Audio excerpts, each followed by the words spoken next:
सभी को प्रभु यीशु मसीह के नाम से प्यार भरा सलाम और जय मसीह की। इन दिनों में हम नया इस युग में और पुराना युग के विश्वासियों के अधिकार के फर्क बता रहने का या सीखने का कोशिश कर रहे थे। हमने देखा कि पुराने नियम के सबसे बड़ा व्यक्ति नए नियम के सबसे छोटा व्यक्ति से भी छोटा है। इसका कारण क्या है? क्योंकि ये दोनों दो अलग पद में अपने आत्मिक जीवन का शुरुआत करते हैं। तो इस डिस्पेंसेशन में, इस युग में जो परमेश्वर का प्रबंध है वो इस तरीके से है, और ये हमारे लिए बहुत ही सौभाग्य की बात है। पिछली बार इस तरीके के अधिकारों का एक आ, सूची मैं आपको बताने का कोशिश कर रहा था। सबसे पहले मैंने आपको बताया मसीह में हमें क्या क्या अधिकार है। एक था हमें स्वर्गीय स्थानों में बिठाया। दूसरा है कि हम दुश्मनों के ऊपर जयवंत लोग हैं। जयवंतों से बढ़कर है कर कर रोमी के पत्री में हम पढ़ते हैं।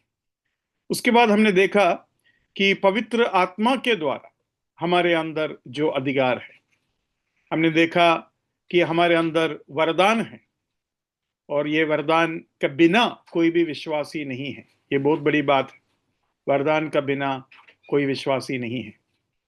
हर विश्वासी को एक या एक से ज्यादा वरदान है। उस वरदानों को पहचानना ये आपका जिम्मेवारी है, कलीसिया का जिम्मेवारी है। और इन वरदानों को क्या बोलते हैं, बढ़ाना ये हमारा जिम्मेवारी है। लेकिन वरदान प्राप्त करना हमारी बस की बात नहीं है। प्रभु ने हमारा नया जन्म के समय पर जो दिया वो है। और पहचान, आत्मा में जो पहचान हमें मिलता है, हम जब लोग कुछ कहते हैं और कुछ दावा करते हैं, आत्मिक तौर से हो या कोई भी तौर से हो, हम आत्मा में पहचानने का कोशिश करते हैं।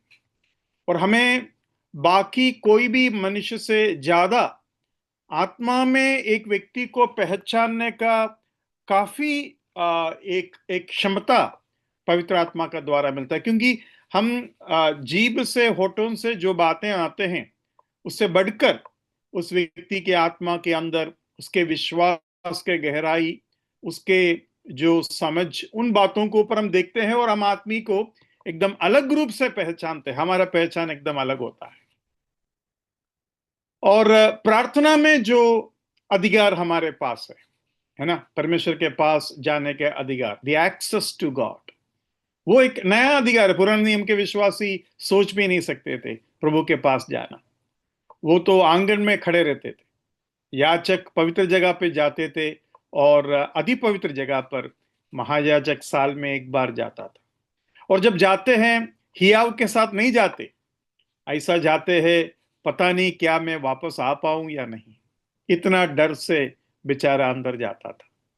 और वो जाकर अपने पाप और अपने इसराइल के पाप के लिए विनती करते थे। मतलब पाप का प्रायश्चित का एक भाग अति पवित्र जगह से जुड़े हुए है। और ये केवल उसके वजह से उनको जाने का मौका मिलता है।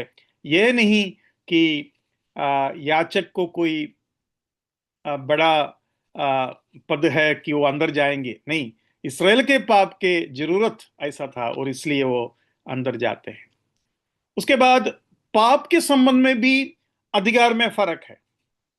मैं एक आईएएस ऑफिसर को पूछ रहा था, आपको छुट्टी का समस्या तो नहीं होते हैं, आप बहुत ही व्यस्त रहते हैं, और आप छुट्टी किससे लेंगे? आपसे सीनियर तो मंत्री लोग होंगे या फिर सीएम होंगे। तो उन्होंने मुझे बताया, देखो हमारा जो जिम्मेवारी है, हम छुट्टी में हो या फिर नौकरी पे हो, ऑफिस में हो, हमारी जिम्मेवारी हमारे कंधों से नहीं हटते। मतलब आप कहीं भी हो, आपका जिम्मेवारी को आप निभाओ। आप छुट्टी जाओ या आओ, आपके ऊपर, आप लिख के जाओ जहां जाना है आपको, जाओ। लेकिन जिम्मेवारी में कोई भी छूट नहीं है। तो इसी तरीके से हम पाप के ऊपर जो अधिकार हमने प्राप्त किया है, वो अधिकार प्रभु यीशु मसीह के द्वारा हमें मिलता है। चाहे हम कमजोर हो या ताकतवर हो, वो अधिकार हमें मिलता है। पिछली बार मैंने खास अम्बासिडरशिप के ऊपर थोड़ा सा ध्यान दिया है ना। हमने बताया कि राजदूत का अधिकार क्या होता है, और मैंने जयशंकर के ऊपर थोड़ा सा जिक्र की, और किसी शायद विजय सिस्टर ने क्या बोलते हैं शशि थरूर के ऊपर जिक्र की।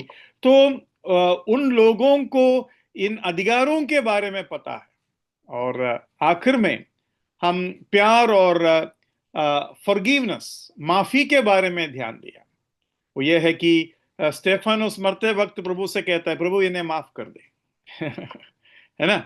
तो कितना बड़ा अधिकार है, पापों के ऊपर माफी का भी एक अधिकार उधर विश्वासी के अंदर देखते हैं। मैं ये नहीं कहूंगा कि पाप को माफ करने का अधिकार एक विश्वासी को है, लेकिन स्टेफानोस ने जिस तरीके से प्रार्थना की, प्रभु ने खुद कहा ना, अगर तुम दूसरों के पाप माफ करोगे तो तुम्हारा भी पाप माफ हो जाएगा। मतलब दूसरों के पाप माफ करना ऐसा एक चीज है, वो एक अलग दर्जा से है, अलग समझ से है, फिर भी वो है, जबकि बाकी लोगों को इन बातों के बारे में बिल्कुल पता नहीं है। मैं उसका एक पावर पॉइंट आपको दिखाता हूं, अगर आप में से कोई वो नोट लिखना चाहेंगे या फिर उसका एक फोटो निकालना चाहेंगे तो आप ले सकते हैं। आपको एक बार दिखा देता हूं। इस तरीके से मैंने बनाया पावर्स ऑफ ए बिलीवर। ये देखो, powers of a believer category: in Christ, in Holy Spirit, in prayer, in sin, in ambassadorship राजदूत, एंड लव एंड फॉरगिवनेस। इस 6 इलाकों में विश्वासी के अधिकार का एक झलक आपको दिया जाता है। और मसीह में हम स्वर्गीय स्थानों में बिठाया गया है और जयवंत है। पवित्र आत्मा में हमें वरदाने हैं, हमें हियाव है अब्बा बुलाने का, परमेश्वर को अब्बा बुलाने का हियाव और आत्माओं का पहचान। प्रार्थना में परमेश्वर के पास डायरेक्टली जाने का और इफेक्टिव इंटरवेंशन, मतलब दूसरों के लिए भी प्रार्थना करने का अधिकार। पाप के संबंध में हम अभी पाप का गुलाम नहीं है, और राइचियसनेस, धार्मिकता का गुलाम है। एम्बेसडरशिप, हम यीशु मसीह के प्रतिनिधित्व है, और हम जब कुछ कहते हैं यीशु मसीह कहने के बराबर है। ब्रिंग रिकंसिलिएशन, उस पद को चाहे तो पढ़ लो। यीशु मसीह कहने के बराबर मैंने कैसा कह दिया। 2 कुरिन्थी 5 का 18 और 20 हम देखेंगे। 2 कुरिन्थी 5 का 18 और 20।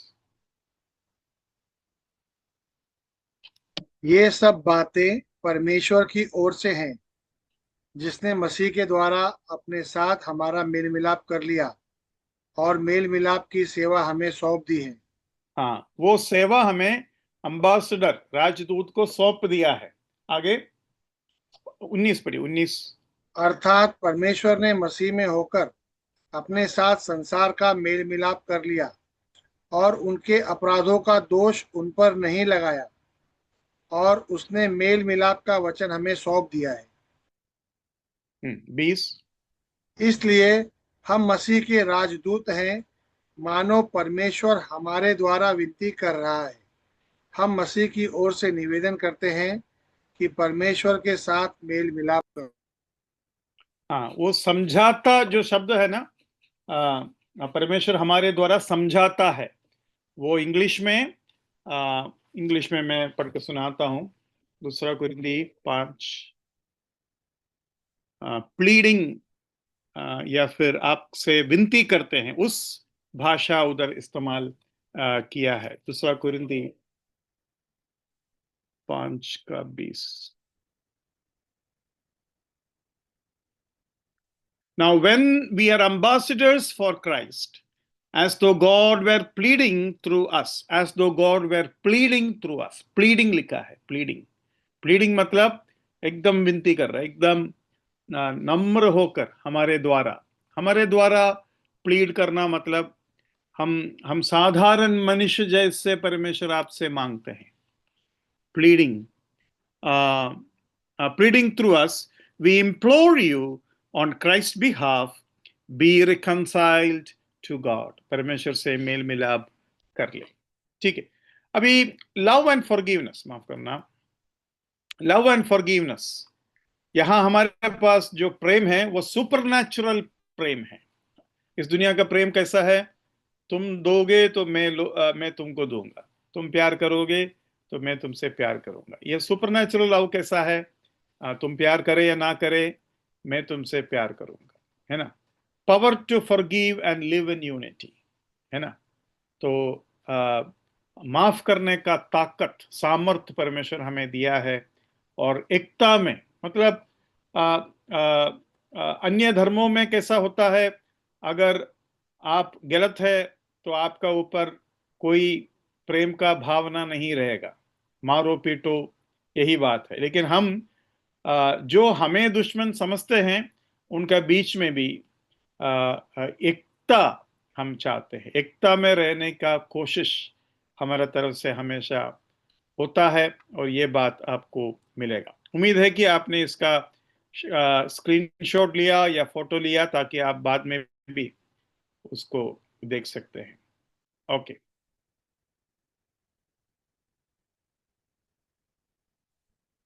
ठीक है, अभी हम आगे बढ़ेंगे। डिस्पेंसेशन में परमेश्वर के इस युग में जो प्रबंध है, उसमें दूसरा एक मूवमेंट, दूसरा एक स्तर, पहलू जो है वो आराधना में है। आराधना में इस युग में जो प्रबंध है उसमें बहुत फर्क है, और ये बात, ये चर्चा समरी औरत के साथ प्रभु यीशु मसीह ने किया। और प्रभु यीशु मसीह ने जब इसके बारे में कहा तो क्या क्या प्रबंध का फर्क हमारे नजर में आया। एक जगह बदल गया, अभी कोई भी एक जगह नहीं, कहीं भी हम प्रभु का आराधना कर सकते हैं। केंद्र बिंदु बदल गया। पहले वो जगह पर इकट्ठा होता था, जगह में कोई कोई है, कोई नहीं है, जगह में बस आप लोग इकट्ठा हुआ, है ना। और यहां अभी कैसा है, हम जहां इकट्ठा होता है उसका बीच में प्रभु है ना। हम एक व्यक्ति के चारों तरफ आते हैं। हमारा आराधना करने का तरीका में फर्क है, हमारा नेतृत्व में फर्क है, हमारा पहुंच में फर्क है। हम दूर खड़े होकर आराधना नहीं करते, हम करीब जाकर आराधना करते हैं। हम प्रभु का मेज से भाग लेते हैं, उसका मेज के अधिकार हमारे पास है ना। एक बार मेज के बारे में बोला तो याद आया, एक कलीसिया में प्रॉब्लम हो गया। कलीसिया के एक आदमी जो हमेशा झगड़ा करता था, वो पुलिस स्टेशन में गए, मैंने आपको बताया क्या। और वो पुलिस स्टेशन में जाकर बोला, साहब ये लोग हमको मेज नहीं देते। तो साहब ने सभी को बुलाया, एल्डर को बुलाया, एल्डर को पूछा इसको मेज क्यों नहीं देते, उसका मेज है तो उसको दे दो। नहीं साहब, वो उसका मेज नहीं है, वो कलीसिया का मेज है। अरे कलीसिया का मेज तुम क्यों मांग रहे? नहीं सर, कलीसिया का मेज नहीं मांग रहा हूं, मेज में जो रोटी और दाखरस रखा है ना, वो मांग रहा हूं मैं। रोटी? अरे रोटी वोटी के लिए मेरे सामने क्यों आते हो तुम लोग? नहीं साहब, वो रोटी ऐसा होता है, वैसा होता है। एक टुकड़ा रोटी के लिए मेरे पास आते हो तुम लोग, कैसे लोग है? दे दो उसको एक रोटी। इसको कैसे समझाएंगे, है ना। तो भगा दिया इंस्पेक्टर ने सभी को। तो ये हम देखते हैं, हम प्रभु के मेज में, आपको बताना चाहता हूं, शायद ये थोड़ा सा कठिन जाएगा आपके लिए, फिर भी ध्यान से सुन लो। मैं उसको विस्तार रूप से अभी नहीं बताऊंगा, फिर कभी अगर मौका मिलेगा तो बताएगा। काफी गंभीर एक विषय है वो। पहला कुरिन्दी 10वां अध्याय परमेश्वर के मेज के बारे में सिखाते हैं, और पहला कुरिन्दी 11वां अध्याय परमेश्वर के आखिरी भोज या लॉर्ड सपर, प्रभु भोज के बारे में बताते हैं। ठीक है, ये दोनों एक नहीं है, ये दोनों दो है, इतना आप समझ लो। दूसरी बात यह है, नया नियम में कोई मेज नहीं है। नया नियम में मेज है, लेकिन जिस तरीके से आप सोचते हैं वैसा नहीं है। जैसा कि प्रभु भोज मेज में नहीं रखने का, नीचे रखेगा तो क्या होगा? सोचो कि गरीब कलीसिया है, किसी के पास चेयर वेयर नहीं है और टीपो भी नहीं है। क्या हम कलीसिया में एक रूम में इकट्ठा हो गया विश्वासी लोग, और बीच में हमने एक कपड़ा बिछा लिया और उसके ऊपर एक प्लेट के अंदर रोटी और दाखरस रखकर हम प्रभु को याद किया और प्रभु भोज में भाग लिया। ऐसा कर सकते हैं हम? मेज नहीं है लेकिन उधर, कर सकते हैं क्या? कर सकते हैं। हाँ, कर सकते हैं। तो हमारा विचार क्या है? वो टेबल या टीपो जो रखा है वो है मेज, प्रभु का मेज वो नहीं है। प्रभु का मेज, प्रभु का मेज पुराने नियम में उसका मीनिंग ये है, प्रभु के सारे प्रबंधों का जगह। मतलब प्रभु के मेज से तुम्हें सब कुछ देता है, उसमें से एक है प्रभु भोज भी। और इस उसका एक छोटा सा झलक आपको मिल जाएगा। जोसेफ अपने भाइयों को बुलाया और उनके उम्र के हिसाब से उन्हें बिठाया। और उधर लिखा है कि यूसुफ के पास से भोजन उनको भेजा। ये बात हमको समझने के लिए थोड़ा मुश्किल होगा, क्योंकि अगर एक जगह पे बैठा है, भोजन भेज कैसे रहा है? आपने कभी ध्यान दिया उसको?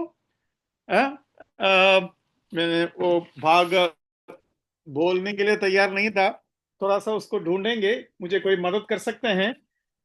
यूसुफ और भाई लोग जब इकट्ठा हुआ खाना खाने के लिए, तो वो जो बात उधर होता है, उत्पत्ति का पुस्तक निकालिए, 43 निकालिए, उत्पत्ति 43 निकालिए, या 32 पढ़ेंगे। तब उन्होंने उसके लिए तो अलग और भाइयों के लिए भी अलग, और जो मिस्री उसके संग खाते थे उनके लिए भी अलग भोजन परोसा, इसलिए कि मिस्री इब्रियों के साथ भोजन नहीं कर सकते, वरन मिस्री ऐसा करना घृणा समझते थे।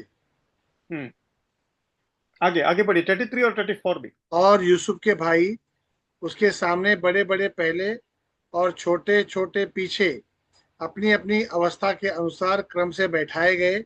यह देख वे विस्मित होकर एक दूसरे की ओर देखने लगे। तब यूसुफ अपने सामने से भोजन वस्तुएं उठा उठा के उनके पास भेजने लगा। हाँ, देखा आपने, ध्यान दिया? वो भाग कैसे लिखा है? सो यूसुफ के भाई उसके सामने बड़े पहले, ओके। 34, तब यूसुफ अपने सामने से भोजन वस्तुएं उठा उठा के उनके पास भेजने लगा। तो ये भोजन कहां से आ रहा है? यूसुफ का मेज से आ रहा है। मतलब यूसुफ का प्रबंध है, यूसुफ का प्रबंध से, उस मेज से सब कुछ मिलेगा। परमेश्वर ने मेरे लिए अपने दुश्मनों के सामने एक मेज तैयार किया, मतलब मेरे सारे जरूरतों को पूरा करने वाला मेज। ये बात पुराना नियम में भी है, जहां हम वो बोलते हैं ये शैतान का मेज है क्या? शैतान का मेज आपने कभी ध्यान दिया है? शैतान भी अपने लोगों को देता है। पहला कुरिन्दी 10वां अध्याय निकालिए, उसका ठीक 21 पढ़िए। तुम प्रभु के कटोरे और दुष्ट आत्माओं के कटोरे दोनों में से नहीं पी सकते। तब प्रभु की मेज और दुष्ट आत्माओं की मेज दोनों के साझी नहीं हो सकते। हाँ, वो मेज मतलब प्रभु जो दे रहा है और शैतान जो दे रहा है, दोनों में भागीदारी आप नहीं ले सकते। शैतान कुछ भी दे या ना दे, प्रभु से पाने वाला प्रभु से ही पाना चाहिए। तो एक अलग मीनिंग है उसका। मैं और एक बार बताता हूं, प्रभु का मेज का मतलब यह है, सारे जरूरतों को दिलाने के लिए प्रभु का प्रबंध का एक दूसरा शब्द है प्रभु का मेज, the table of the Lord. इसलिए पुराना नियम में बोलते हैं ना, the table of the Lord is contempt. मतलब यहूदी लोग अभक्त होकर परमेश्वर के मेज को कंटेम्प्ट बोला, मतलब क्या है? मतलब कोई मूल्य नहीं समझा। प्रभु उनका सारे जरूरतों को पूरा कर रहा था, लेकिन उस मेज को वो कम मूल्य समझा। वो उस मीनिंग में आता है। लेकिन जब हम पहला कुरिन्थी 11 में आता है, तब प्रभु भोज को बोलते हैं। तो प्रभु का मेज में हमें भाग मिला कर आप जब कहते हैं, अगर इस अर्थ से है तो सही है, अगर छोटा अर्थ से है तो गलत है। छोटा बड़ा का मैं और भी आपके सामने रखूंगा। मैंने कहा इसके ऊपर मैं ज्यादा विस्तार रूप से अभी नहीं बोल पाएंगे, ठीक है? तो हम देखते हैं कि ये सब बातों में फर्क आ गया है। और प्रभु जो है मैकडोनाल्ड्स इसके बारे में एक चीज कहा, मैं आपको पढ़कर सुनाता हूं. There is no longer a single place on earth which is designated for worship. In our dispensation, a holy person has taken the place of a holy site. मुझे बहुत अच्छा लगा वो phrase. A holy person has taken the place of a holy site. एक पवित्र जगह का स्थान एक पवित्र व्यक्ति ने ले लिया. पवित्र जगह का वो जो दर्जा, वो जो स्थान है, वो जो स्तर है, एक पवित्र व्यक्ति ने ले लिया. A holy person has taken the place of a holy site. उसके बाद कहता है, the Lord Jesus Christ is the gathering centre of his people. प्रभु के जनता, प्रभु के लोगों का इकट्ठा होने का केंद्र बिंदु यीशु मसीह है, कोई जगह नहीं है.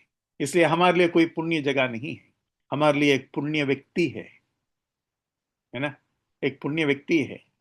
ये जो लोग कोई भी धर्म का हो, मसीही धर्म का भी क्यों ना हो, वो लोग जगह जगह जाते हैं पुण्य जगह समझकर, है ना. और उधर जाकर किससे मिलते हैं? बस बहुत से भीड़ को मिलते हैं. लोग बिजनेस करते रहते हैं, है ना. हमारे यहाँ एक परिवार था जिसको हम सुसमाचार सुना रहे थे. वो कैथोलिक लोग थे. उनको सुनाते सुनाते बहुत ही निराशजनक एक बात उन्होंने कहा. प्रभु उन्होंने हमसे कहा, आप लोग जो भी हमें सिखाते हैं सही है, लेकिन हम कैथोलिक चर्च नहीं छोड़ेंगे. तो हमने बोला ठीक है, कोई बात नहीं. उसके बाद कुछ ही दिनों के बाद उधर का जो बहन है वो वेलांगनी बोलकर एक जगह पर गए और उधर गए, अपने सिर को मुंडन किया. उनके पास एक छोटी सी बच्ची भी थी, उनका पोती या उनका बहन का बेटी ऐसा कुछ था, मतलब बहुत छोटी बच्ची थी. और उधर उनको सिर दर्द हो गया, उनको समझ में आ गया कि वो मरने जा रहे हैं. बस में चढ़ गया, अपने बच्चे को हाथ में बांध लिया, अपने हाथ से बांध लिया और उधर ही उस बस में मर गई, है ना. किससे मिलने के लिए गए पता नहीं, किससे मिला पता नहीं. जब वापस लाश मिले, लोगों को पहचानने में प्रॉब्लम हो गया, क्योंकि एक तो चेहरा वेरा बदल गया होगा, ऊपर से बाल नहीं है, औरत है. बिना बाल के अचानक हम एक औरत को देखेंगे तो फिर पहचानने में मुश्किल हो जाएगा, है ना. देखो, वेलांगनी में गया और पता नहीं किससे मिलकर आए.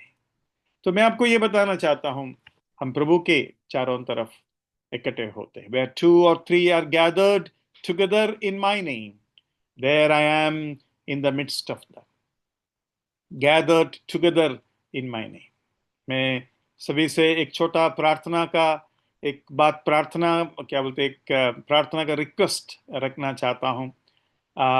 The gathering centre of Christ, the assembling of the believers, विश्वासियों का इकट्ठा होना, उसके बारे में इन दिनों में पढ़ाई करने के लिए प्रभु मुझे मदद कर रहा है.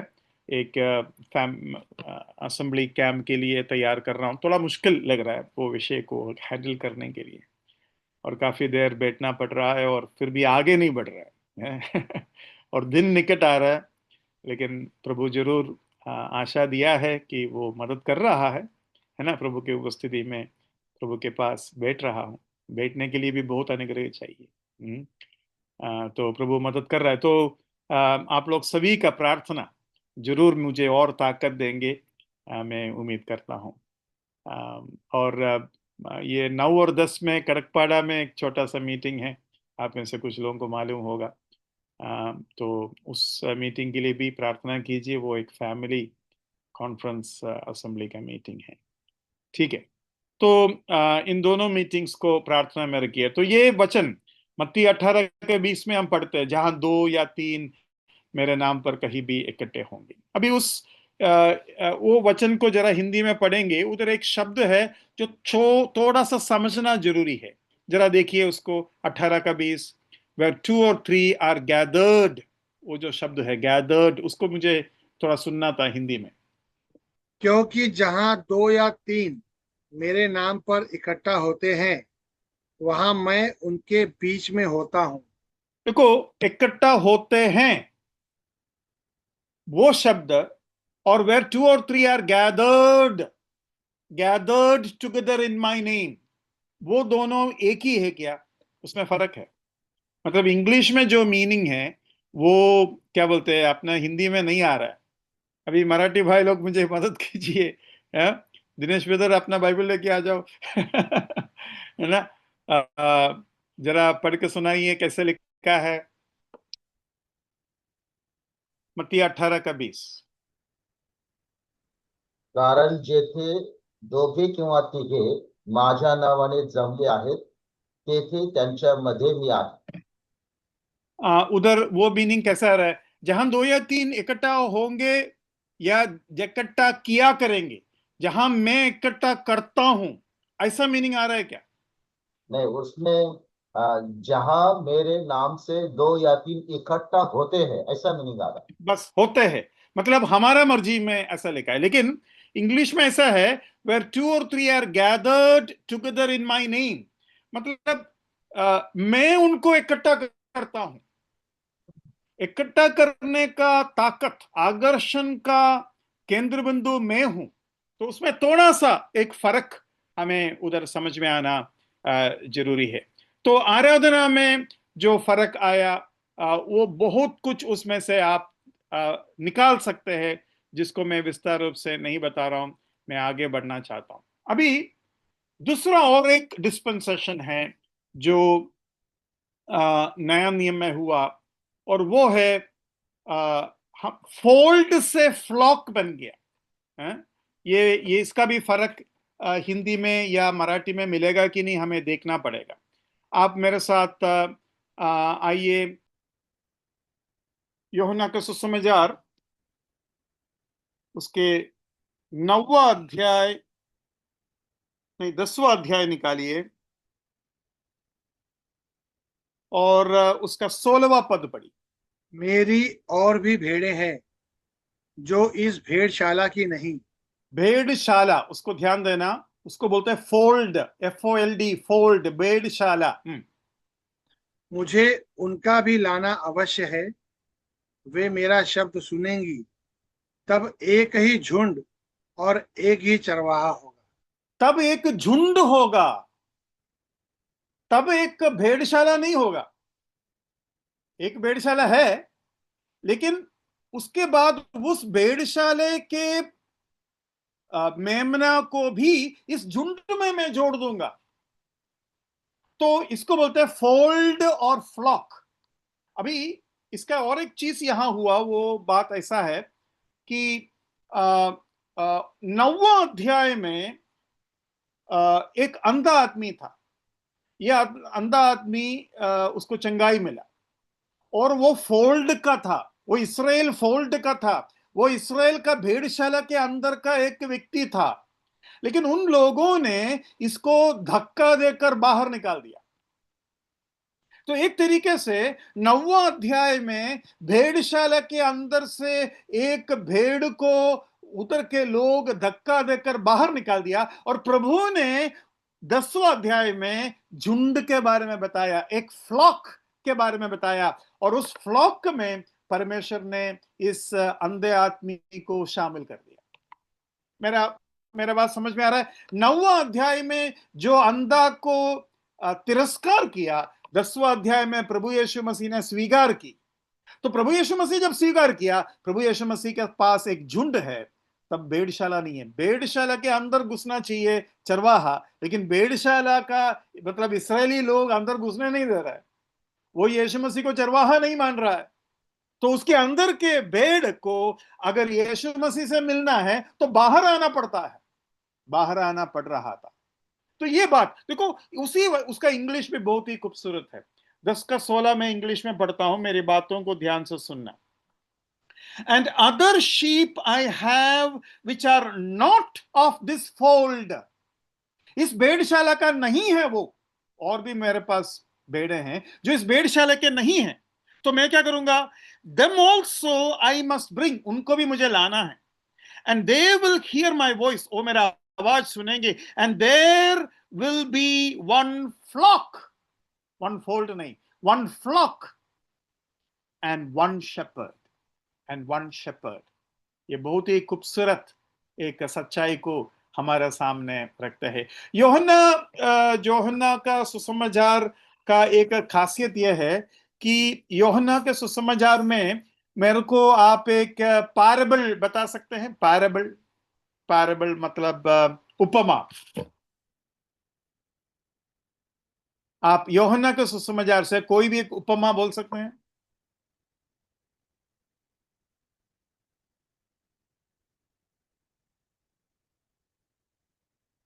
यूहन्ना का सुसमाचार में उपमा नहीं है, ठीक है? यूहन्ना का सुसमाचार में जो भी है मेटाफर्स और फिगरेटिव बातें हैं, पैराबल्स नहीं। ये यूहन्ना का सुसमाचार का एक खासियत है। तो ये जो भेड़शाला बोला वो उपमा नहीं है, वो मेटाफर है। दाख के मैं दाख मधु दे में दाख लेता हूं और तुम डाली है, वो सब फिगर्स है, मेटाफर्स है, उपमा नहीं है ना? एक आदमी के पास दो बच्चे थे, एक उड़ाऊ पुत्र था, वो पैराबल है ना? वो पैराबल है, लेकिन वो लूका के सुसमाचार में, यूहन्ना में नहीं मिलेगा। यूहन्ना में कोई पैराबल नहीं। यूहन्ना में जो भी है वो जो है मेटाफर्स और फिगर्स, फिगरेटिव है। फिगरेटिव को क्या बोलते हैं? मैं भूल गया था, मुझे मालूम था। अलंकारिक भाषा, अलंकारिक। अलंकारिक भाषा, अलंकारिक भाषा, थैंक यू। तो वो अलंकारिक भाषा जो है हमें उधर मिलता है। अभी मैं आपको एक चित्र दिखाता, एक फोटो दिखाता हूं। एक सेकंड, आपको फोल्ड क्या है दिखाने का कोशिश कर रहा हूं। ये क्या है? ये है फोल्ड, ये है फोल्ड। फोल्ड का खासियत यह है, चारों तरफ दीवार होगा, इसको बोलते हैं फोल्ड। अभी इस फोल्ड का बारे में मैंने यहां कुछ लिखा है। He brings us to a new body, a flock gathered unto Christ the true shepherd. अभी फोल्ड का बारे में सुनो। The door of the fold kept the Gentiles of the nations out and the sheep of Israel within। क्या है उसके मतलब? उसके मतलब यह है, ये जो फोल्ड का फायदा, फोल्ड पुराने नियम में जो फोल्ड था उसका काम क्या था? उसका काम यह था कि बाहर के भेड़ों को इसके साथ मिलने नहीं देता था, है ना? इसराइल को क्या बोला था? तुम्हें अन्य जातियों से कुछ लेना देना नहीं होना चाहिए, तुम्हारे और उसके बीच में कोई संबंध नहीं होना चाहिए, है ना? उनके जैसा नहीं, मतलब वो आपके साथ और आप उनके साथ नहीं मिलने का। जितना भी पास में अन्य जाति थे, पहले तो उनको मारा, उनको मारकर सब दूर दूर कर दिया था। उनको नौकर के रूप में भी स्वीकार नहीं करना था, लेकिन कुछ लोग जैसे जबरदस्ती नौकर बनकर इसराइली लोगों के बीच में रहने का कोशिश किया और रहा भी, वो एक अलग बात है। तो देखो ये स्टेटमेंट बहुत ध्यान से सुनो। The door of the fold kept the Gentiles of the nations out। मतलब ये जो डोर है, ये जो दरवाजा है, वो क्या किया? अन्य जो भेड़ों को, अन्य जाति भेड़ों को अंदर आने से रोक दिया, अंदर आने से रोक दिया। And the sheep of Israel within, और जो इस्राएली लोग है, भेड़ है, उसको बाहर जाने भी नहीं दिया, उसके अंदर ही अंदर बना कर रखा। तो उसको चारों तरफ उनको घेरने वाला क्या है? पत्थर है, पत्थर, पत्थर से रोका गया। उनको जो आज्ञा दिया वो पत्थर में लिख कर दिया, पत्थर में, पत्थर से रोका, पत्थर में लिख कर दिया, है ना? उनका जो बलिदान होता है पत्थर से होता था, है ना? पत्थर के ऊपर मतलब बिना हाथ का छुआ हुआ या छुरी या हथियार छुआ हुआ पत्थर रख कर उसके ऊपर बलिदान चढ़ाता था। तो ये सब चीजें हम देखते हैं। नेक्स्ट सेंटेंस देखो, दैट रिजिड स्टोन एनक्लोजर, ये जो भारी जो दीवार पत्थरों का बनाया है, into a pasture of freedom and liberty in Christ. Yeshu Masih में हमें बाहर लेके जाता है, जहां कोई सीमा नहीं है, कोई पत्थर का रुकावट नहीं है। बाइबल में क्या लिखा है? आज तुम व्यवस्था का अधीन नहीं है, कोई व्यवस्था का पत्थर तुम्हें रोकेगा नहीं, कोई दीवार नहीं है। प्रभु के बच्चों के लिए कोई दीवार नहीं है, वो आजाद है। बस उसके साथ साथ एक व्यक्ति होगा, उससे जुड़े हुए वो दुनिया में कहीं भी जा सकते हैं, वो उसका अच्छा चरवाहा है। तो उसके बारे में देखो नीचे क्या लिखा है मैंने, इंस्टेड ऑफ ए सर्कमफेरेंस, एक चारों तरफ के सीमा के जगह पर, एंड ए वॉल्ड एनक्लोजर, दीवार के जगह पर, there is a shepherd in the centre of the flock. वो अभी क्या है, विश्वासियों के बीच में, जहां 2 या 3 मेरे नाम पर इकट्ठा किया करेंगे, उसका बीच में मैं हूं। अभी वो है, पहले दीवार चारों तरफ था, अभी प्रभु बीच में है, चारों तरफ दीवार नहीं है। चारों तरफ के दीवार के वजह से हमेशा इस्राएल बाहर जाने का इच्छा रखता था, है ना? ऐसा होता है ना, अभी हमको बंद करेंगे, हमको बाहर जाने का बड़ा इच्छा हो, है ना? लेकिन जब हम आजाद हो जाता है, तब हम यीशु मसीह से जुड़े रहने का इच्छा रहता, पूरा आजादी है, लेकिन मैं यीशु मसीह को नहीं छोड़े। यीशु मसीह ने कहा तुम जा सकते हो, तुम्हें रोकने के लिए अभी दीवार नहीं है। लेकिन पतरस ने कहा हम कहां जाए। तो वो बात यहां मिलते हैं। यहां देखिए, shepherd in the centre of the flock, feeding, caring and keeping watch. पत्थर नहीं है, पहले हमारा सुरक्षा पत्थर देता था, अभी पत्थर नहीं देता है, यीशु मसीह देता है ना? पहले हमारा हमारा हमारा सब कुछ देखभाल संभाल सब इसके अंदर होता था। He is a living saviour, the shepherd of our souls. वो हमारा जीवित परमेश्वर है जो हमारे प्राणों को बचाते हैं। The shepherd who gave himself for the sheep. उम्मीद है कि आपको ये बात समझ में आए। मैं आपको फ्लॉक का भी एक फोटो दिखाता हूं, वो भी अच्छा रहेगा आपको समझने के लिए। ये देखिए, वाह क्या आजादी है, कोई दीवार नहीं, बस उसका अपना अपना चरवाहा का पीछे मन से ये बैठ जाते हैं। मन से मतलब इसको रोकेगा नहीं, लेकिन उसका पीछे पीछे जाएगा। पहले दीवार से रोकता था, अभी देखो बच्चों का ऐसा है ना, है? बच्चों को घर के अंदर हमको रोकना पड़ता है? कभी कभी थोड़ा दुख भी लगता है? आप ये क्रिब क्रिब जो है ना, एकदम जेल जैसा है क्रिब। क्रिब को क्या बोलते हैं हिंदी में मुझे नहीं मालूम, इंग्लिश मतलब फॉरेन के लोग इस क्रिब को बहुत इस्तेमाल करते हैं। और एक कुछ कुछ जगह पर पूरा रूम के अंदर भी वो एक दीवार जैसा बनाते हैं? और बच्चे को उसके अंदर रखते हैं, तो बच्चे बेचारे ये छोटा सा प्लास्टिक का जो दीवार है ना, प्लास्टिक का दीवार को पार नहीं कर पाते, अंदर तुम कुछ भी करो बाहर नहीं निकलने का। तो बच्चे हैं, तो पुराने नियम के विश्वासी के बारे में हम पढ़ता था ना, वो बालक है, वो बालक है। जब वो सयाना हो जाता है, उसका दीवार निकाल देता, तो कहता है अब तुम आजाद है। लेकिन उस आजादी में सयाना होने के बाद वो अपने माँ बाप को नहीं छोड़ते, वो टाइम पर वापस आते, है ना? तो वो आजादी निकल गया।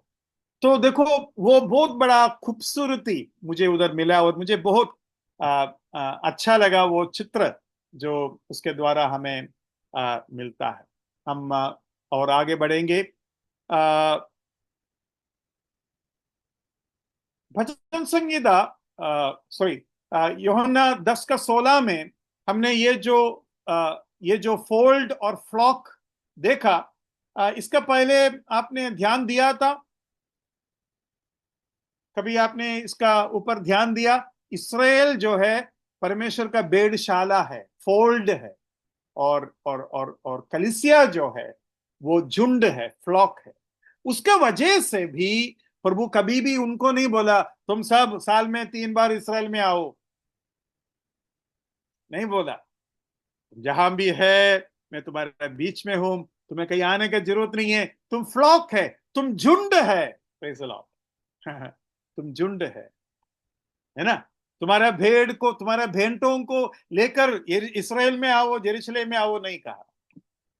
2000 साल से ऊपर, 2500 साल लगभग इस्राएल के लोग अपने भेंटों को लेकर आता था, हर त्योहार में उधर आते थे, उधर आकर रिपोर्ट करना पड़ता है ना?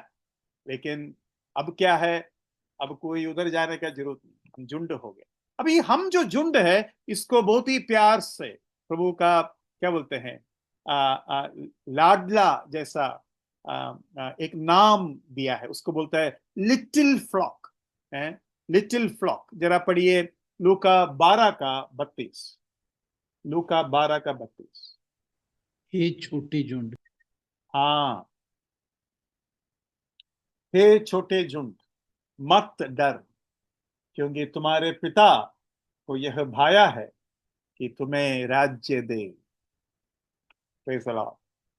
हे छोटे झुंड, है ना, कितना प्यार से प्रभु बोलता है, हे लिटिल फ्लॉक, है ना, मत डर। भाई बहनों, आजकल दुनिया हमें डराने का कोशिश करते है ना, उनको डराना पड़ता है। आपको मालूम है, बाइबल में लिखा है कि शेर या सिंह, गर्जने वाला सिंह जैसे हमारे ऊपर, किसके ऊपर आऊं कर कर देखते हैं। देखो, सिंह को कभी ऐसा देखना नहीं पड़ता कि किसके ऊपर आऊं, वो कोई भी अपने सामने आएंगे, जो अगर उसको भूख लगता है वो सीधा हमला करेंगे। हाथी को हमला करेगा, जिराफ को हमला करेगा। जिराफ सिंह से बहुत ताकतवर है, लेकिन सिंह के अंदर ऐसा सोचना नहीं पड़ता कि किसके ऊपर वो कूद पड़ो। लेकिन जब सिंह बुढ़ा हो जाता और उसका दांत गिर जाता है, तब उसको सोचना पड़ता है किसके ऊपर हमला है ना। वो एक बात हुई। दूसरी बात यह है, वो गर्जने वाला है, मतलब सिंह कभी भी हमला करने से पहले गर्जता नहीं, वो चुपचाप रहता। लेकिन जब उसका दांत निकल जाता है, वो डराते हैं, डरा कर काम करते हैं। और मिलते कैसे है, छोटे छोटे जानवरों को वो पकड़ते हैं, कमजोर जानवरों को पकड़ते हैं। इस तरीके से वो जीत, है ना। तो हमें यह समझना है, डरो मत। क्यों नहीं डरना है? प्रभु यीशु मसीह ने उनके दांतों को तोड़ दिया है। हे मृत्यु, तेरा ढंग कहाँ है? तेरा जो विष है ना, उसको दांत तोड़ दिया है, व्यवस्था निकाल दिया है ना। तो छोटे झुंड, डरो मत, है ना। और ये आपको डरना, आप डरेगा नहीं तो शैतान बड़ा प्रॉब्लम में हो जाएगा। शद्रक मेशक अबेदनगो बोला, हम आग में जाने के लिए तैयार है। वो राजा परेशान, शैतान उससे भी ज्यादा परेशान। ये आग में जाएंगे, मरेगा नहीं, शैतान का पर्दा फ्लैश हो जाएगा, है कि नहीं, है ना। स्टेफानोस को मारा है, सोचा स्टेफानोस को खत्म कर दे। मरने से पहले स्टेफानोस ने बोला, मैंने परमेश्वर और उसके बाजू में यीशु मसीह खड़ा होते हुए देखा। अरे, पर्दा फ्लैश हो गया, ये तो खुशी से मर गया। उसके उसके चेहरा देखने से स्वर्गदूत जैसा दिखता, पर्दा फ्लैश हो गया, है ना। पतरस को धमकी दिया।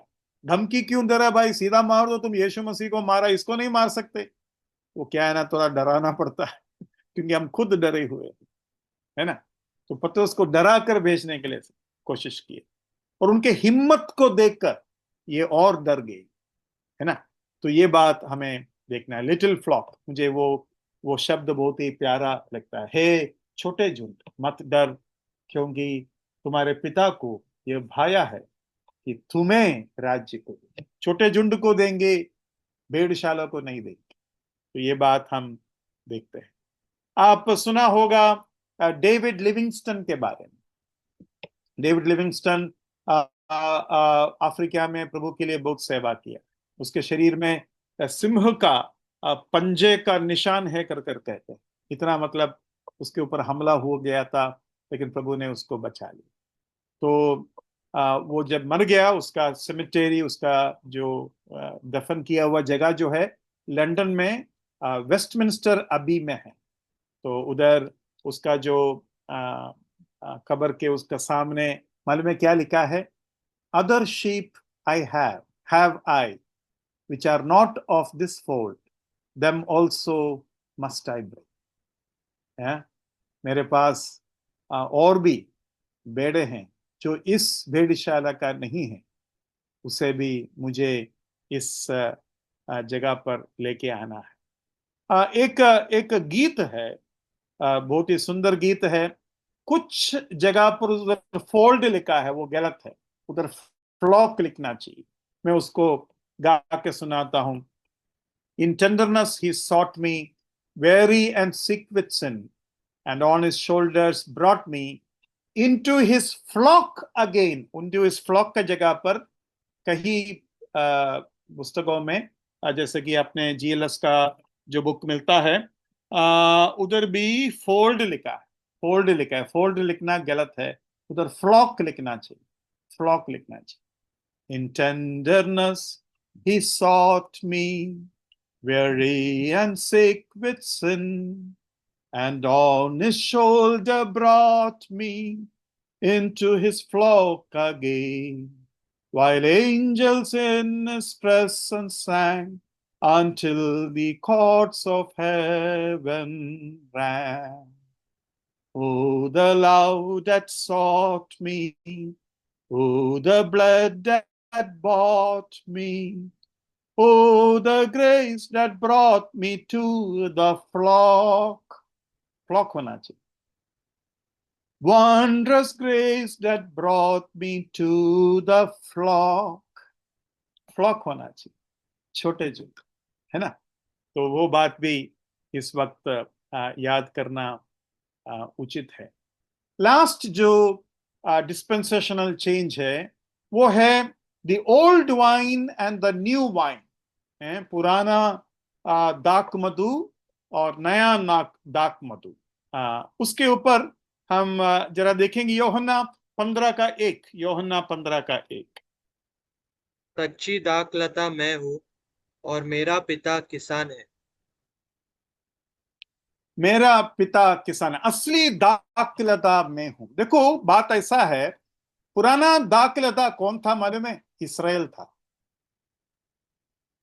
अब कौन है?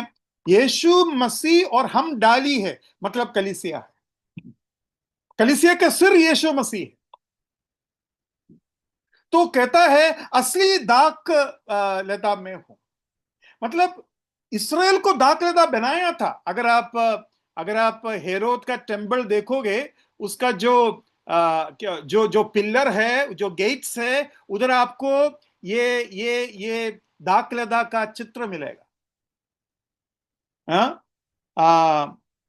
वो जो ग्रीस के लोग उन सारे चीजों को बहुत अच्छे से बनाया था, लेकिन यीशु मसीह उसका पृष्ठभूमि में बता रहा है अभी इसराइल नहीं है वो दाखलता, मैं हूं सच्चा दाखलता।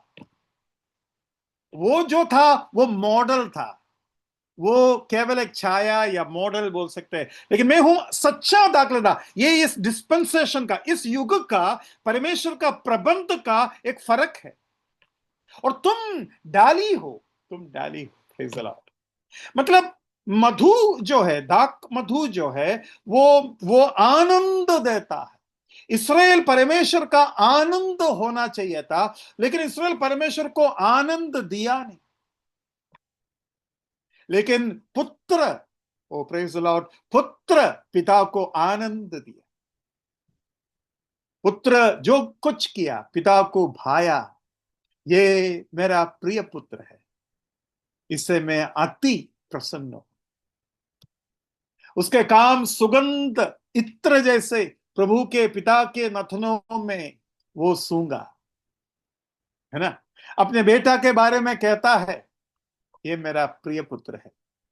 और यीशु मसीह ने वो दाख का, मधु का एक झलक उस काना का शादी में दिखाया।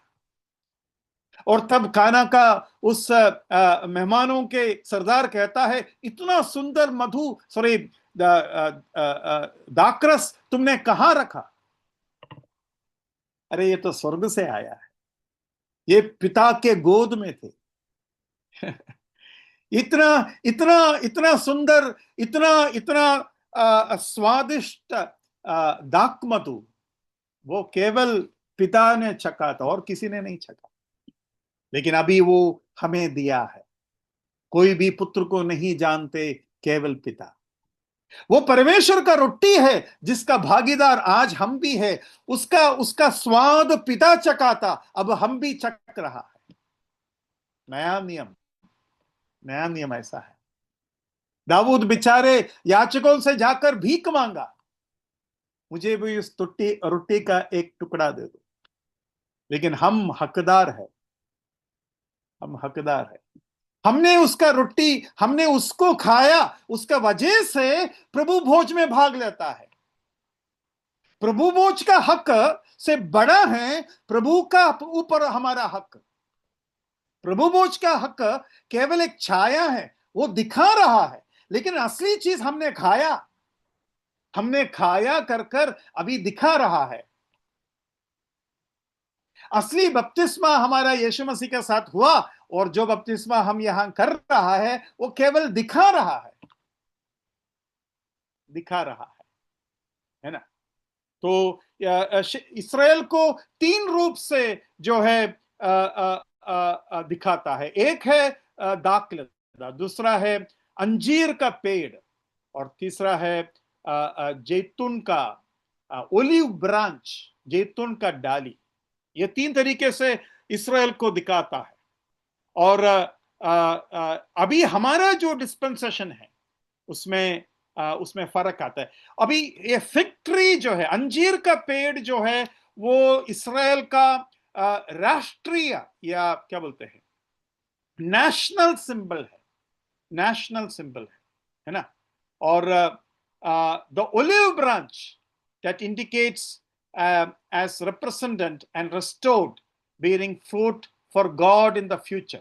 ओलिव ब्रांच जो है, जैतून का जो डाली है, वो भविष्य में इस्राएल जो फल परमेश्वर को देगा उसका चित्र है। और ये जो वाइन, ये जो दाखमधु है, वो आत्मिक चित्र है। तो दाखमधु आत्मिक चित्र है, फिग नहीं तो अंजीर जो है उनके राजनीति या राष्ट्र या क्या बोलते हैं नेशनल चित्र है, और ओलिव जो है उनके भविष्य का। इसलिए वो ओलिव पहाड़ में आएगा, यीशु मसीह ओलिव पहाड़ में आएगा, जैतून के पहाड़ में वो आएगा, भविष्य में वो जैतून का वो फल का। इसलिए बोलता है परमेश्वर चाहे इस्राएल को उस जैतून का भागीदार फिर बनाएंगे। परमेश्वर का मर्जी है फिर उस जिस डाली को निकाल दिया था उस डाली को वापस जो है जोड़ सकते हैं। तो ये चित्र उधर है। और ये बात हमको रोमी 11 का 16 से 26 में मिलेगा। अभी हमारा टाइम खत्म हुआ है, इसलिए हम उसको अभी पढ़ेगा नहीं, आगे जाकर हम उसको पढ़ सकते हैं। लेकिन मैं चाहूंगा अभी आप भजन संहिता 80 का 8 और 9 पढ़े। भजन संहिता 80 का 8 और 9। तू मिस्र से एक दाखलता ले आया और अन्य जातियों को निकाल कर उसे लगा दिया।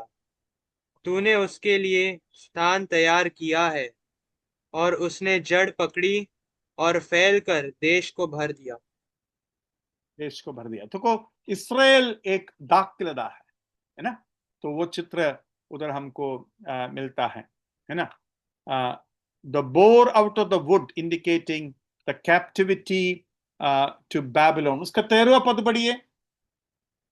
जंगली सुअर उसको नष्ट किए डालता है और मैदान के सब पशु उसे चर जाते हैं। ये बाबिलोन में जब इस्राएल को लेके गया तो वो चित्र को दिखाने के लिए भजन संहिता 80 का 13 में ये भाग लिखा है ना। जंगली सुअर उसको नाश किए डालता है और मैदान के सब पशु उसे चर जाते हैं, है ना। तो बाबिलोन के जो सिपाही लोग और नेबुकदनेस्सर आकर उन सभी को नाश करते हैं। तो ये तीन चित्र उधर मिलता है। लेकिन आज हमको जो चित्र ये है, प्रभु यीशु मसीह दाखलता है और हम डाली है, और हमारे अंदर प्रभु यीशु मसीह का वो गुण आना चाहिए। हर डाली में अंगूर आते हैं और अंगूर के जो गुण है वो दाखलता का गुण है, डाली का गुण नहीं। और दाखलता प्रभु यीशु मसीह है। इसलिए हम बाइबल में पढ़ते हैं हमें ईश्वरीय गुण हमारे अंदर है, डिवाइन नेचर है ना। तो वो चीज आज हमारा सौभाग्य है। प्रभु हमें सहायता करे। आप इसका पृष्ठभूमि में कुछ पूछना चाहते तो पूछ सकते हैं। समय खत्म हुआ है लेकिन पूछने के लिए भी समय है।